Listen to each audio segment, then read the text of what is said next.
Gosh, I got caught out here in the rain. I gotta make this quick because my last video shut off.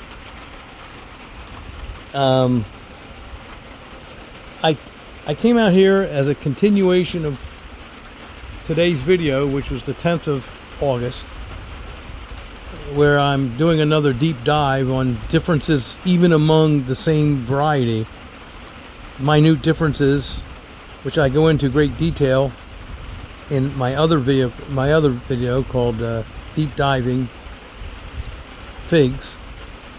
I came out here because there was something I forgot, and it was about this Pastiglieri, this fig here, and I never got a chance to finish what I was saying on it. I got distracted. And in another video I mentioned this about several weeks ago, and everyone seems to think, or the general consensus is, that this particular fig drops its figs the first couple of years to a fault.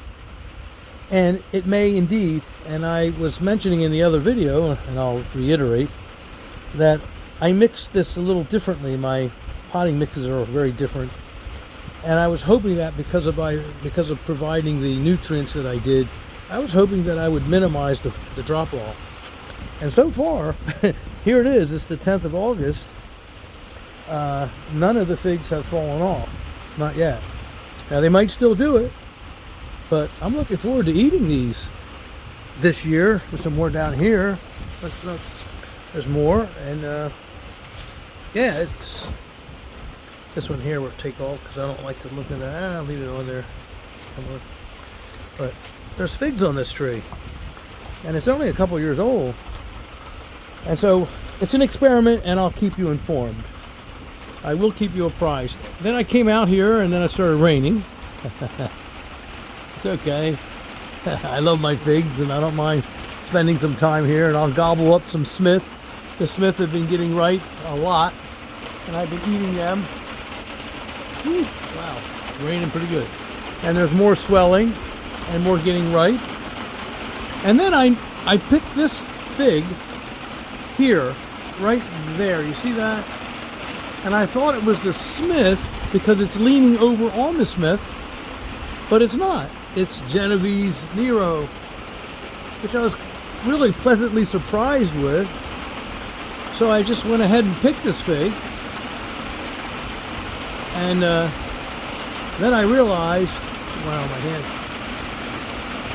I don't know if you can hear me very well because the rain's really coming down now, pelting down. So it is the first Genovese Nero, which again I think is Italian 258.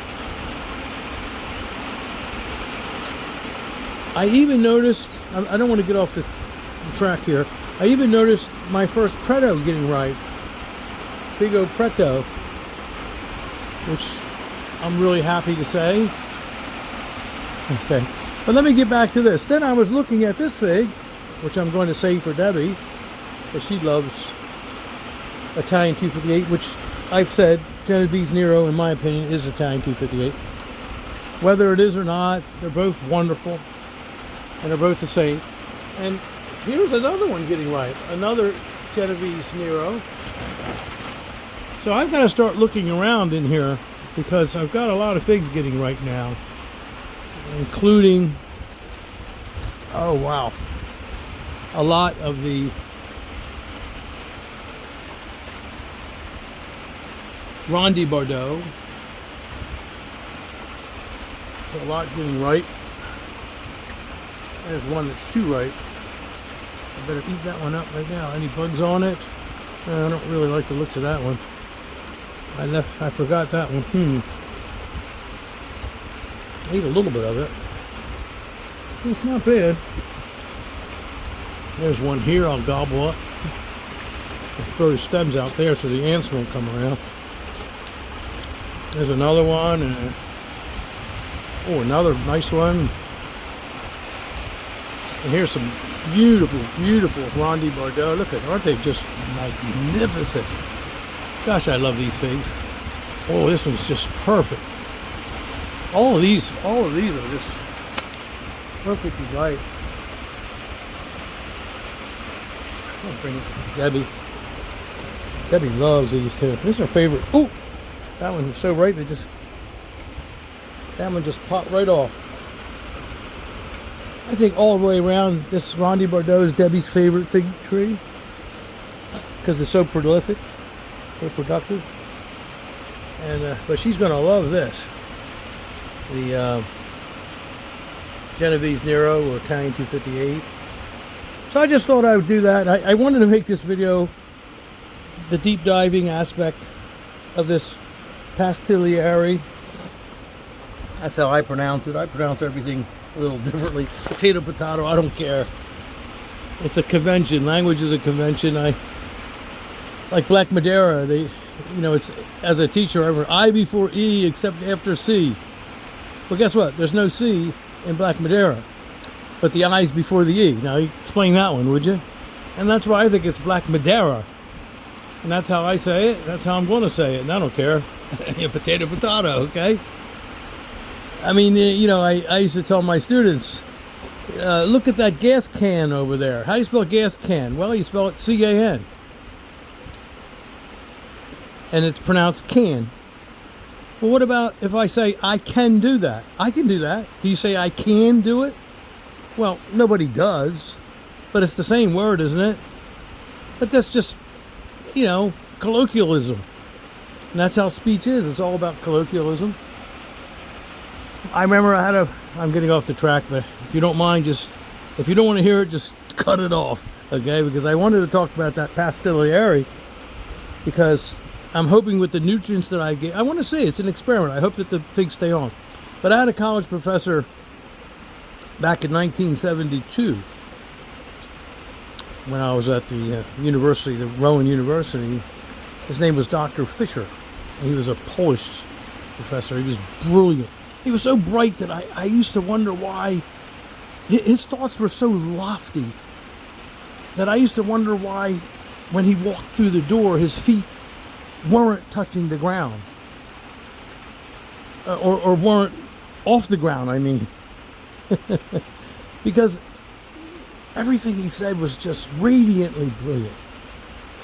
And I've always engaged all of my teachers in high school and throughout college. I'm one of those people. In a friendly, it's not an adversarial way, in a friendly way. I always engaged all of my teachers and all of my professors, and I encourage my students afterwards to do the same. But I remember talking about things, and we got to talking about language once, and then we got to talking about how people use different words to mean different things in different cultures and different areas of the country.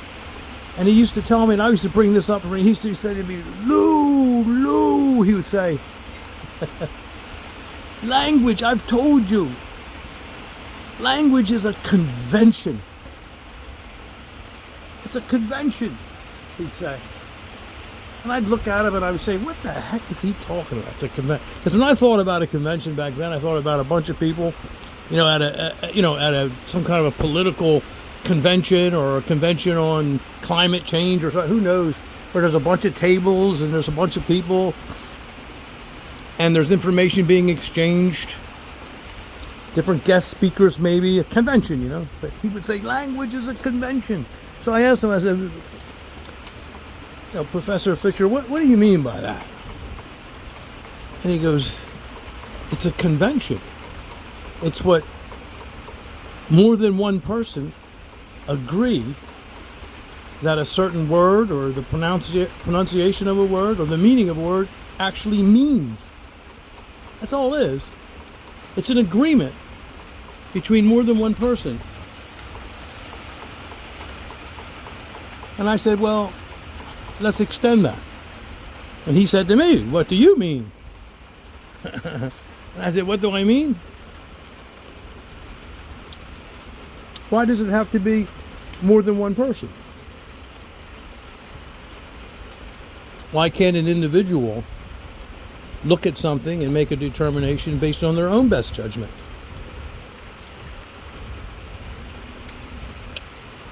And he said again, well, what do you mean? I said, well, let's just take the word breakfast. Everybody, it's a convention. It's a convention. Everybody says breakfast. Let's have breakfast. But really, if you look at the word, it means break fast. And I told him, I said, it means you're breaking your fast all night long. You didn't eat anything. Oh, look at that fig.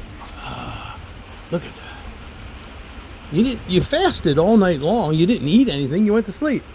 So in the morning, you break fast.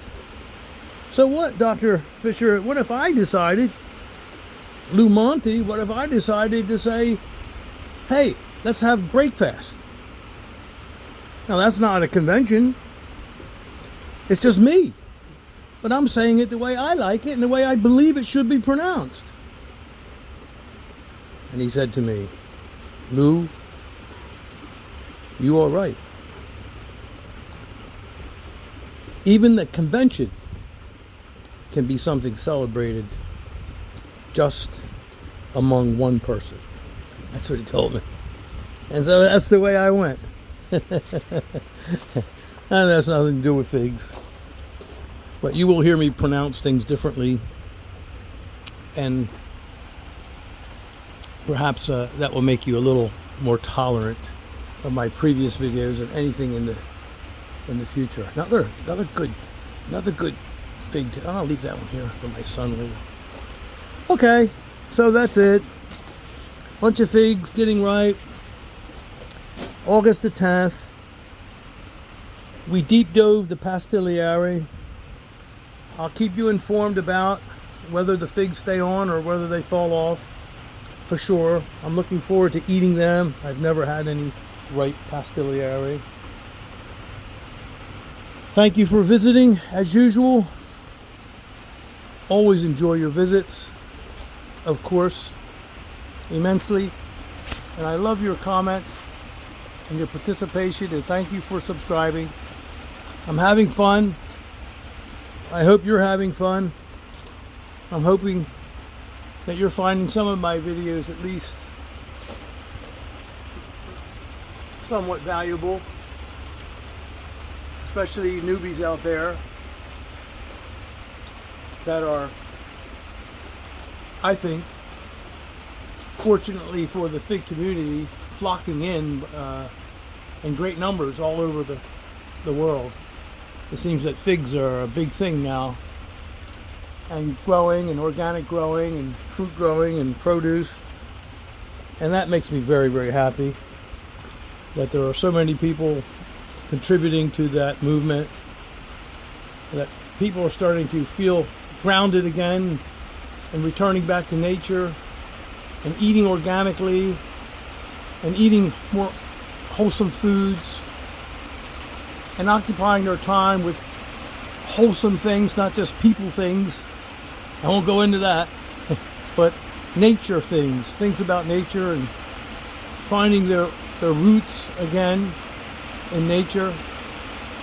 I hope that you can hear this, because it's raining pretty hard. It's all open here, so the rain's coming down.